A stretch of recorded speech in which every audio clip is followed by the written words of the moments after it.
Hi everyone and welcome to my channel.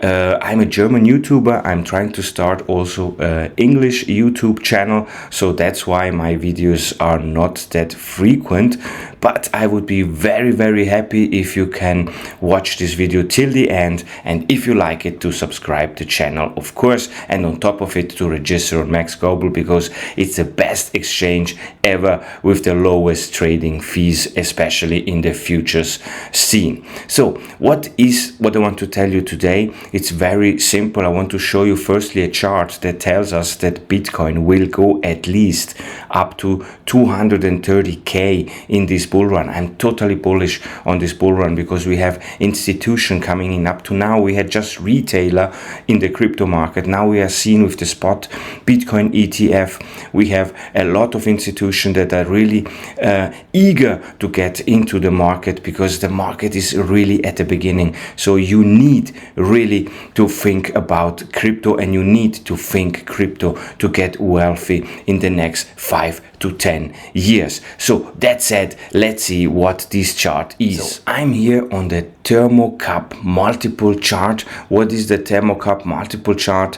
The thermocap multiple chart displays the ratio between the cumulative mined BTC, so the so-called block subsidy, and denominates them in USD starting from day one and up to the given day. So when we see this chart, is very clear that when the chart reaches the top, it means that also the bull market of the era reached the top. So look at this, guys, where we are just down here, and to be the thermocap, to be really on the top, Bitcoin needs to arrive to 239.025.17, so almost 240,000 K.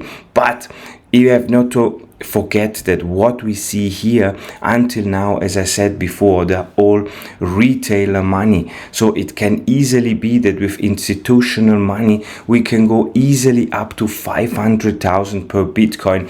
I know a lot of people think I'm crazy. Even in the German channel, people think, oh Tony, what are you telling? But I am pretty sure it will happen. So guys, and after that I want to show you a wonderful interview that was done in Switzerland to the CEO of Ripple and HBAR. That said, please subscribe and tell me if you like this video. See you guys. With two crypto living legends. They need no introduction, but just in case, Leemon Baird, co-founder of HEDERA Hashgraph, and Brad Garlinghouse, from CEO of Ripple. Thank you so much, both of you, for taking the time to chat with me. Glad to join. It's amazing to see you both in the same space. Yeah, we hadn't met until today, so it's good to be here, good to be in person. It's true, it's good to meet you. Yeah, very nice to meet you. So, Brad, you've been talking this week about rebuilding trust in crypto. Can you touch on that a little bit, what you mean? Well, I mean, the overall, I guess the primary theme from the World Economic Forum for Davos this year, their headline is rebuilding trust, which I do think societally is relevant and important. As we have talked a little bit, I think it's true for crypto as well. And you think about the headwinds of FTX, to some degree maybe the headwinds around Binance and that settlement. I think having a lot of those things behind us, but there are also opportunities going forward in how we rebuild trust. We spoke prior to sitting down in front of the cameras about some of the scams that are prevalent. It's not specific to any one chain. It's not specific to any one project. And how can we as an industry collaborate, cooperate to combat? I mean, there's so many scams that affect crypto, and it holds back crypto. It hurts the whole industry. The whole industry. Yeah. And so, it's kind of like, if we are aware of something that's going on affecting Leemon and HEDERA, how could, do we have a point of contact that we can reach out to the HEDERA community and collaborate? And I think we haven't yet come together around that, and I think there's an opportunity to do that. I think that's amazing. It's so good to hear for your respective communities, but the crypto industry as a whole. Leemon, I know that you're big on this. I am very big on this. So this is absolutely what we need. What we need to be doing is having the blockchains working together for things like this. So when we identify scams, we should inform each other and inform the exchanges and be working together as an industry on this, and to educate people and to find other ways that we can deal with these problems, because it affects all of us. Yeah. And it's so holding all of us back. It's holding all of us back, right. And so we aren't just independent, we really are together. Yeah. And so I love that. And we've been doing decentralized recovery, which is another thing where we're working together. And I just think we as an industry have a lot of common interests that we can use to make it be useful to the rest of the world. And that's what we need to be working on. For sure. I do think if you charted the impact of tribalism over time, it is waning or waxing? Waning. Waning. I think it's waning in our industry. Yeah, no, when I realized, I don't know which one it was. Which going down. It's going down. That was my point. And so that's very, very good, but I think the more we can do to accelerate that, I think more often than not we agree. And frankly, I think for Ripple's, the experience we had at the SEC and the lawsuit, part of that fight was for Ripple, part of that fight was the whole industry, and I think it demonstrates that if we can kind of think about the broader community, the greater good, that can have a really positive impact for everybody. Well, the 99% of people on Earth who aren't even in the community yet, those are the people that need help onboarding and the confidence to do so. Exactly. Right. We shouldn't be talking about dividing up the pie because the pie can grow so much more. That's what we need to focus on right now. Yeah, absolutely. You mentioned decentralized recovery there, Lehman. How potentially, because there's an announcement, wasn't there, with Algorand? Yes. Are you looking for more partners in that? Absolutely. In fact, we're still looking for the founding partners. This is absolutely not a HEDERA and Algorand project in any way, shape, or form. What this is making it easy for people to not lose their keys. If you lose your keys, you have friends and family, or you have banks, or you have lawyers, or you have companies that are doing helper as a service that hold pieces of it for you, and they help you recover it. This is something we all need. We all know that the user experience in our industry is not what you want. We've got to make it easy for users. We have to make a safety net so they don't lose things. And so this is another place where tribalism is not helpful to us. Right. And so if we can work together, Algorand just mentioned that they're going to work on this, we're going to work on this. And we're going to make sure we start to talk about whether we can collaborate as well, so it's good. Oh wow, fantastic. Possibly. That's very, very cool. And we're going to talk about how we can collaborate with the things you were talking about for scam identification and dealing with it. I think that we can work together in a lot of ways as an industry. Agree. In all these different things. As the industry matures, how do you see this playing out? Because there's obviously there's circa 20,000 projects at the moment.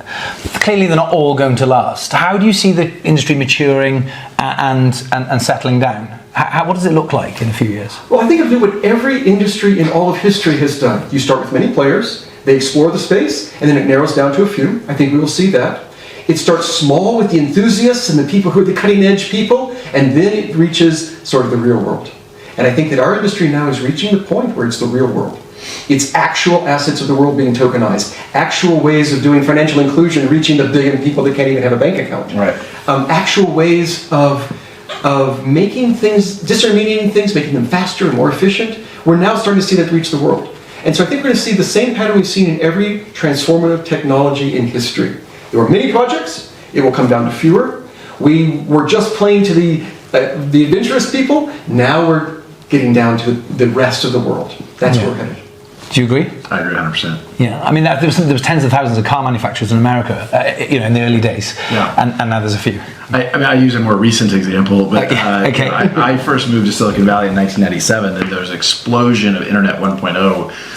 And the number, I remember there at one point in 1999, there were 13 search engines. And, look, people have heard of Lycos or Webcrawler or, I'm forgetting, InfoSeek. I mean, I could go down the list a little bit more, Excite. Exactly as Lehman described. It's appropriate you have a new industry, an explosion of activity. You go through a hype cycle, and then oftentimes, as what happened in Internet 1.0, you had the .com crash. We've seen a couple of those to some degree in crypto. I think it's a healthy part of the maturation. I also would say, partly because we're here in Davos and AI is certainly a major topic, like AI is going through the same thing. There's a massive hype cycle going on. And that isn't to say that like AI isn't going to be profound and impact lots of things. It's just that right now, everybody is a buzzword. It's like wait.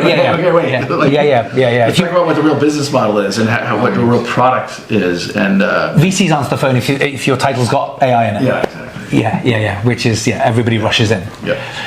I agree with you so strongly. My background's in AI, and right now what we are seeing is definitely overhyped. But the truth is, it is going to change the world. Yeah, I agree. But it's also being overhyped at the same time. Because no one knows what it is, and we're trying to figure it out. Yeah, which is good. That's normal. Well, and the irony is my own personal point of view that you and I discussed earlier. Like, WEF is all about rebuilding trust, yet the topic du jour is, overwhelmingly the headline here is a topic of technology that I think is going to erode trust until we figure some of these things out.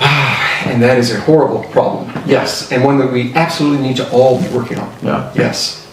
What part do you think you can play in the fight against the downsides of AI and deepfakes? Is there anything the blockchain technology can do for you, Well, Brad? for sure. I think, and this goes back to what Lehman was describing earlier. I think to the extent we're collaborating, there's ways to share information about known scam activity and how to combat it. And frankly, looking at both the ability to go after people criminally, but also looking at the off ramps where people are extracting the value that they're stealing and trying to mitigate that. And I think there's more that the industry can do by working together. Okay, and Lehman, what do you think? We do need to be working together. We can also be using our industry, blockchains, to be doing things like keeping track of the provenance of the data that was used to train a model, keeping track of things like people proving that they created various things. There's a lot of things that you can do along those lines. You can even use cryptographic ways to prove that a legitimate person did it, even though you don't know who they are. There's a lot of ways that we can help, and there's a lot of different aspects to this problem because it is an enormous problem.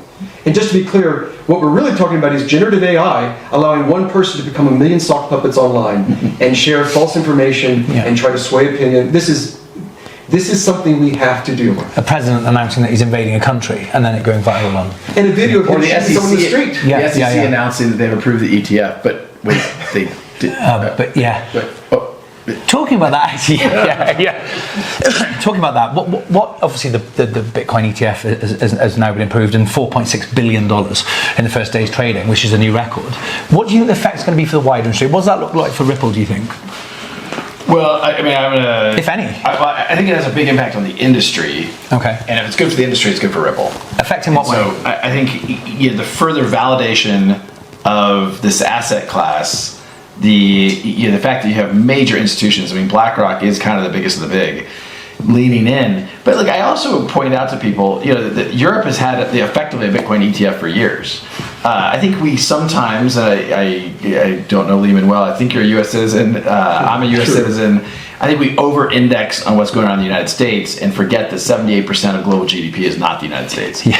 And a lot of what's going on outside the United States is way more constructive than what's happening domestically for the U.S.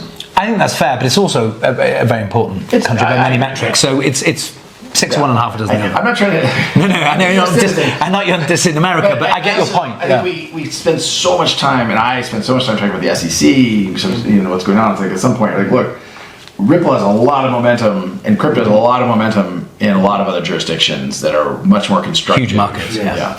Yes. So it's funny, 2 days before the real announcement, 1 day before the other one, an interviewer asked me, what's going to happen if this is approved? Is it going to change the world?